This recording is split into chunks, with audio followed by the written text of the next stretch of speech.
Ooh, honey, y'all, come on in, come on in.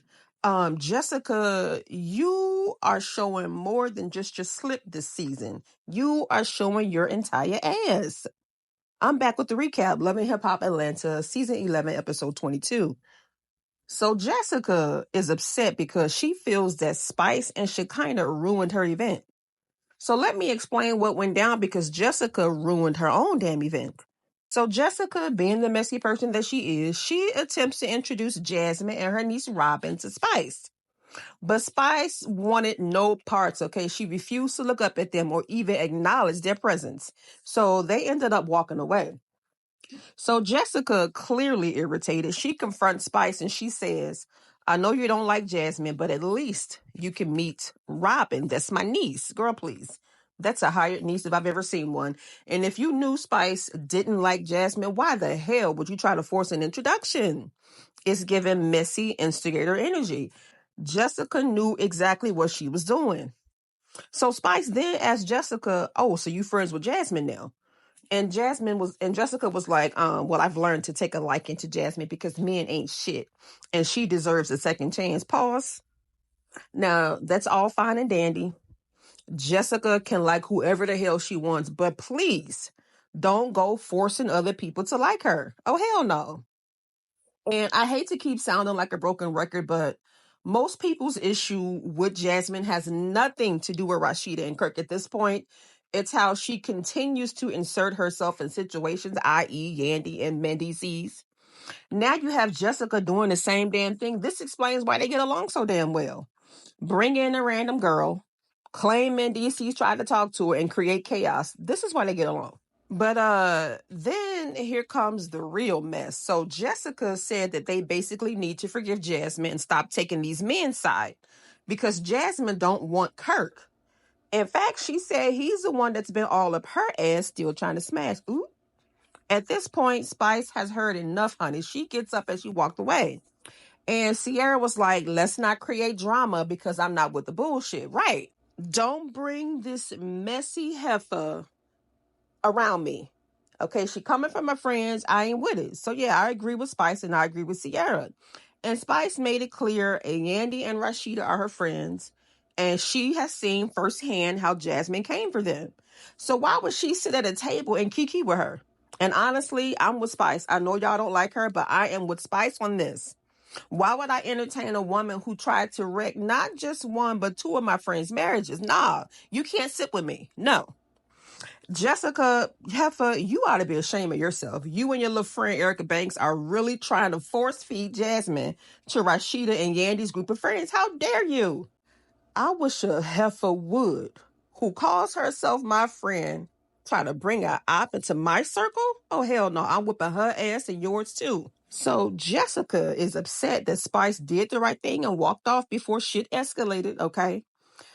And then Jessica said y'all some ghetto ass bitches. Meanwhile, she's the one that's pissy drunk at her own event, acting a ghetto ass mess, liquor all up and through those pores. She's sweating profusely, she's slurring her words, but yet they're the ones that are ghetto. Girl, be for real.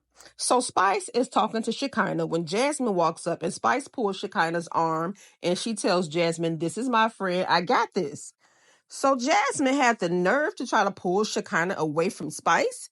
And she said, well, that's my friend too. And what did I do to you in the first place? At this point, Spice is already pissed, okay? She gets a little hype and she gets animated. Now, Shekinah is trying to hold her back. And here comes Jessica fake ass talking about y'all ruined my event. This is not how it was supposed to go. Girl, I know you lying. You ruined your own damn event. Then this heifer had the nerve to start crying. You orchestrated this entire thing and now you want to play victim? Nah, no, no, no, no, no, no, no. Meanwhile, Ashley, Saucy, and Jasmine, damn Jasmine, you in almost every scene. She trying to take over. Well, anyway, they're at the bar, and Ashley says she heard some things about Jasmine, but she wants to draw her own conclusion. And I agree, Ashley is new to the group, so it's okay for her to befriend Jasmine if she chooses. I get it. You know, she ain't been in the group for so long, so she don't have to pick sides. So yeah, go ahead and stay neutral, okay? Now, Jasmine tells Ashley that she met Kirk at a strip club, but he was telling her that he and Rasheeda were on the outs. And apparently, Jasmine believed him because she did not notice Kirk wearing a wedding ring. So Saucy chimes in and he said, so Kirk was out in the club with no wedding ring, just like Mendeecees. So according to Saucy, any woman wouldn't know if a man is married or not. Okay, that could be true. Now, Ashley jumps in and she makes a good point. She said that it wasn't Jasmine's job to go out seeking answers to see if what Kirk was telling her was true. And I agree to an extent. But here goes Saucy, honey. He's insisting that nobody holds these men accountable. Meanwhile, Kirk Frost has been dragged up and down these streets for damn near a decade, okay? Okay, we hold him accountable. Okay, they haven't let off.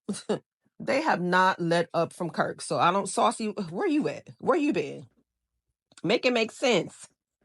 But Saucy's idea of holding men accountable is for people to be friends with Jasmine. I can't. People act like, it's some either or situation. Like if you don't accept the other woman in your circle, that means you're siding with the man. No, it doesn't. It means I don't have to entertain the mess. If a woman is sleeping with my sister's husband, I'm not about to be all buddy buddy with her either. That's not me being bitter. It's just and it's not me holding a grudge. It's called having boundaries and loyalty. That's it. So then Saucy brings up Mendeecees saying he's real hot in these blogs because a bunch of women are claiming that they've had relations with him.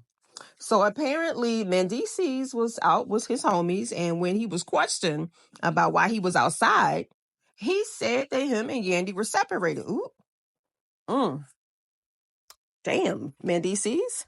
Now, this is not the first we've heard about Mendeecees, and the damn sure won't be the last. But for all these years, people have been, claiming Mendeecees out here cheating on Yandy. Nobody has ever pulled out any real receipts. It's always a bunch of hearsay or accusations, but where is the proof? Where are the receipts? Now, that don't mean that he innocent, okay? But until somebody produces some solid evidence, it is all just speculation. Now, people have been trying to catch him slipping for years, and yet nothing concrete has ever surfaced. So at this point, it's like either he's really good at covering his tracks, or folks just throwing shit out there hoping it sticks. But time will tell. We'll see what the receipts looking like next week that Jessica have on her phone. Anyway, we find out that Renni and Sierra, they're not on the best of terms. Ooh. Which honestly, I'm not surprised, because in my opinion, Sierra is too self-absorbed. You guys know it.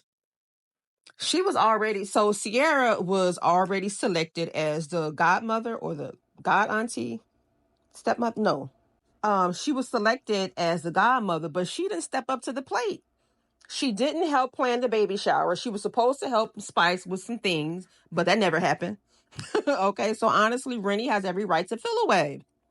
Then Sierra got mad over a game because a question was asked to Renni who she would let babysit her baby. She mentioned Spice. She mentioned Rasheeda. But when it came to Sierra, she had second thoughts. She said Sierra is too caught up in her shit, okay, to keep an eye on the baby. Well, honey, Sierra saw that video and she was not a happy camper. She sent the video straight to Renni, basically, pressing her about what she said. And Renni stood on it. She said Sierra, she just gotten into a new relationship, and every time that happens, Sierra disappears, honey, and be in her own little world with her man, her man, her man. And let's be real, Renni was not lying. Sierra will tell you that her damn self. Okay. Now, Renni is feeling like since she's been calling Sierra, she ain't been picking up. She would text her. She respond days later. So Renni is feeling like, damn, we are just TV friends. And honestly, I believe it. Sierra only seems present when it's convenient for her and when she wants to give a sob story. Okay, that's the only time you'll ever see her. All right. Y'all remember when Renni was mourning the loss of her mother? Okay, she was going through a tough and emotional time. And it was clear that she needed support. And what did Sierra do? Somehow turn the situation into the loss of her grandmother. If my memory serves me correctly, I believe Sierra attended Renni's mother's funeral. Renni breaking down, and all of a sudden I see Sierra breaking down, not because she's trying to support her friend, but because she was mourning the loss of her grandmother. Girl, this ain't about you right now. Now, it's okay for both of them to grieve, but at that moment, Sierra honestly shifted the focus to her own damn grief. You were supposed to be there to support Renni, but instead she ended up comforting Sierra. Ugh, the girl is self-absorbed, I'm telling y'all. Is she a bad person? No. So later on, we find out that Jasmine knows Robin, honey. Yes, Jessica's paid niece she purchased. And I don't know about y'all, but that raises some serious eyebrows. This is the same Robin that claimed that Mendeecees slid in her DMs. They are really trying it with this storyline. If I'm going to root for any marriage on this show, it's going to be for Yandy and Mendeecees. He's a good man, Savannah. He's the one man that I think he's solid. He appears to be solid. Well, he that damn good. But he's the one man I'm going to give the benefit of the doubt. Is he cheating? Of course. But I am going to give him the benefit of the doubt. Because they are trying too hard to prove that Mendeecees is creeping on Yandy. I mean, they working around the clock. I mean, they got Jessica and Erica Banks. Jessica done went out and purchased a niece. Jasmine done found a friend of a friend that's been fucking Mendeecees. Yandy about to lose her shit next episode, y'all. It's going down. I think that's the end of this episode. What else happened? Lil Zane, not the big one, honey. He is trying to get back into Ashley good graces, and she gonna let him, honey. But she is feeling some type of way that Spice called her delusional. And she said, if delusional means fighting for my family, then yes, I'll be delusional. Delusional is when you're the only one fighting for your family. Okay? And Lil Zane, not the big one, out here doing what he want to do, girl. He ain't fighting for you. So yeah, that would be considered delusional. Clearly, Ashley is in denial, but she love her husband. That's all that matters. That is the end of this episode. Give the video a thumbs up. If you made it this far, leave your thoughts in the comments. Bye.